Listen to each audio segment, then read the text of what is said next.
오늘은 좋은 열매 맺는 꿀팁은 이란 제목으로 누가복음 3장 1절부터 14절 말씀을 같이 묵상하겠습니다. 묵상을 시작하기에 앞서 인도하심을 구하는 기도로 나아가겠습니다. 우리를 인도하시는 주 성령님, 지금 우리를 인도하여 주시옵소서. 말씀을 읽을 때 깨달음을 허락하시고 주님께서 나에게 하실 말씀을 깨닫도록 인도해 주시옵소서. 예수님의 이름으로 기도합니다. 아멘. 누가복음 3장 1절부터 14절 말씀 같이 읽겠습니다.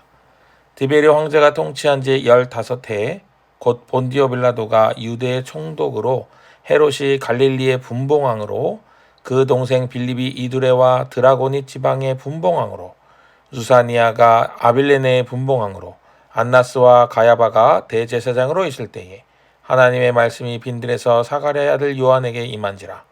요한이 요단강 부근 각처에 와서 죄사함을 받게 하는 회개의 세례를 전파하니 선지자 이사야의 책에 쓴 바 광야에서 외치는 자의 소리가 있어 이르되 너희는 주의 길을 준비하라. 그의 오실 길을 곧게 하라.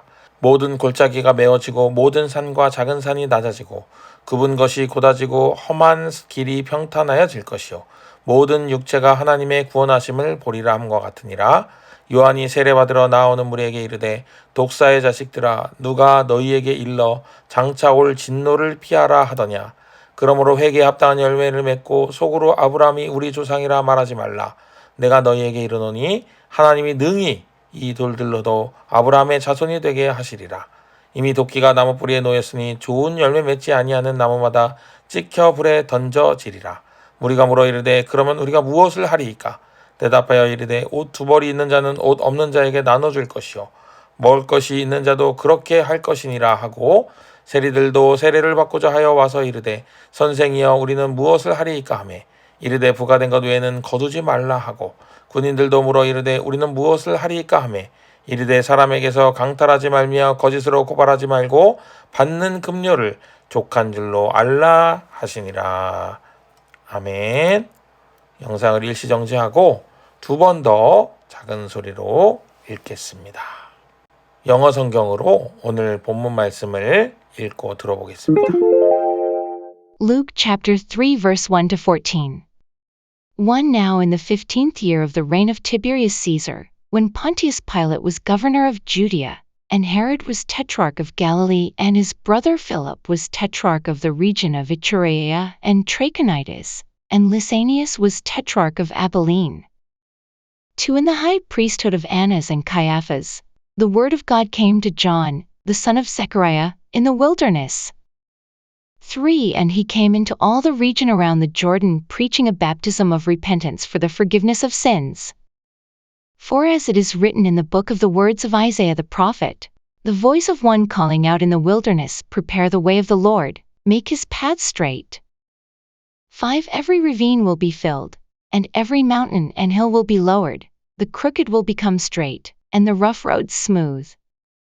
6 And all flesh will see the salvation of God.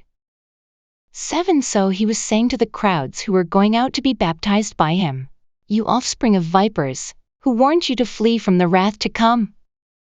8 Therefore produce fruits that are consistent with repentance, and do not start saying to yourselves, we have Abraham as our father. For I say to you that from these stones God is able to raise up children for Abraham.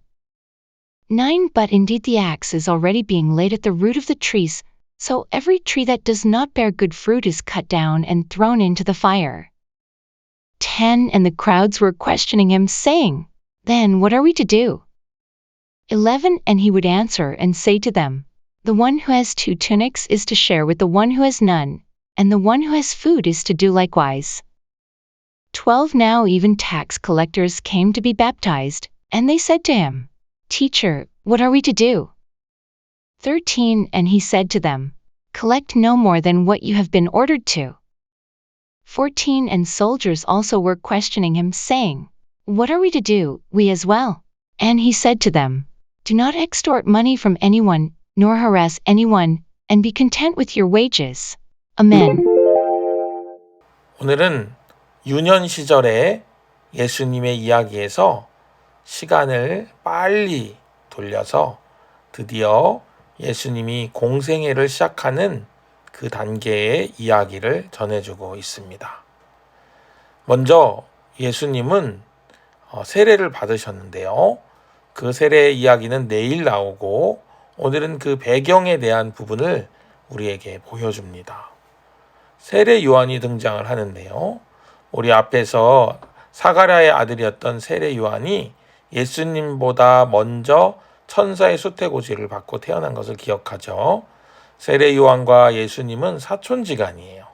그런데 그 세례 요한이 요단강 근처에서 백성들에게 죄사함을 받게 하는 회개의 세례를 전파하고 회개에 합당한 열매를 맺으라 이렇게 전하고 있는 모습을 볼 수 있어요. 여러분, 회개는 무엇일까요? 회개는 돌아서고 그리고 그 돌아선 방향으로 앞으로 가는 거예요. 그래서 세례 요한에게 여러 사람들이 와서 회개에 합당한 열매는 뭡니까? 이렇게 물어보죠. 그래서 그거에 합당한 상황과 또 직업에 맞는 것들을 세례 요한이 조목조목 이야기해 주는 것을 발견할 수가 있습니다. 그러면서 세례 요한은 그것이 그냥 자신의 삶을 돌이키는 것에서만 머물지 말고 행동과 가치관의 변화로 이어지도록 행동의 변화를 촉구하고 있는 거예요. 여러분, 우리는 이웃사랑을 해야 돼요. 왜냐하면 우리는 자기를 위하여 사는 삶으로 나아갈 수밖에 없는 존재예요. 그래서 자기의 욕심을 부리고 자기 뜻대로 사는 삶을 추구해요. 그런데 우리가 이웃사랑으로 눈을 돌릴 수 있다는 것은 그만큼 나보다 다른 사람을 귀중하게 여기는 거고, 그렇게 하는 것이 바로 하나님 사랑의 또 하나의 모습이기 때문에 그래요. 우리는 그리스도인으로 이 땅에 부름받아서 하나님을 사랑해야 되는데 그 하나님을 사랑하는 것이 어떻게 드러나냐 하면 바로 이웃 사랑으로 드러나는 거예요. 이웃을 사랑하지 않으면서 눈에 보이지 않는 하나님을 사랑한다고 하는 말은 거짓말일 가능성이 있어요. 그것은 온당한 말이 아니에요. 그러나 이웃을 열심으로 사랑하고 이웃의 춥고 배고픈 것을 돌아보는 사람은 마지막 날에 하나님께서 그렇게 지극히 작은 자에게 한 것이 곧 나에게 한 것이다 라고 말씀하신다고 예수님께서 우리에게 말씀해 주셨어요. 그래서 이웃사랑은 회개에 합당한 열매와 연결되는 거예요. 오늘 말씀을 묵상하며 회개에 합당한 열매를 맺으라는 세례 요한의 가르침을 보면서 무엇을 느끼게 되었는지 이 시간에 1분 정도 깊이 마음에 묵상하고 같이 기도하겠습니다.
제가 기도하겠습니다. 하나님, 주님께서 주신 말씀으로 우리의 삶이 변화되고 우리의 삶이 아름다운 열매를 맺고 이전과는 다른 모양의 합당한 열매를 맺는 귀하고 복된 믿음의 아름드리 나무로 자라나는 우리 청소년들 되게 하여 주시옵소서. 그 일을 위하여 우리가 날마다 말씀을 묵상하고 있사오니 주님, 그 말씀 묵상이 우리에게 더 기쁨과 충만함을 주는 귀하고 복된 시간 되게 하시고 삶이 바뀌고 행동이 달라지고 우리의 변화가 우리 스스로에게도 느껴지는 그런 귀하고 복된 삶이 될 수 있도록 우리에게 힘과 은혜와 능력과 지혜를 허락하여 주시옵소서. 어느새 나는 변하고 있지만 나는 내가 매일 살아서 느끼지 못해도 다른 사람의 칭찬을 통해서, 다른 사람의 인정을 통해서 그렇게 변화된 삶을 느끼고 발견하는 우리 모두의 삶이 바로 오늘의 삶이 되기를 간절히 소망하오며 우리를 권하신 예수님의 이름으로 간절히 기도합니다. 아멘. 귀하고 복된 열매로 풍성한 하루 되세요.